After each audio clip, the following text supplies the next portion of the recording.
Gayang-gaya ko siya. Sana! Siya yung best friend ko dito kasi mabait and very caring. Like, every time na may provoke or pag hindi ako okay, super comfortable kung mag-open nang walang natatanggap na judgment. Okay, my best friend is JM!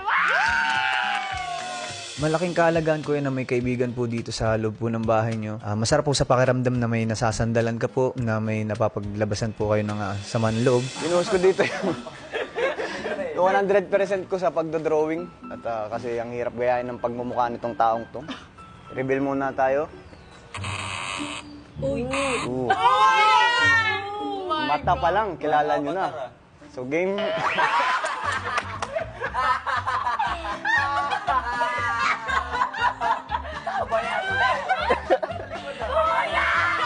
Ano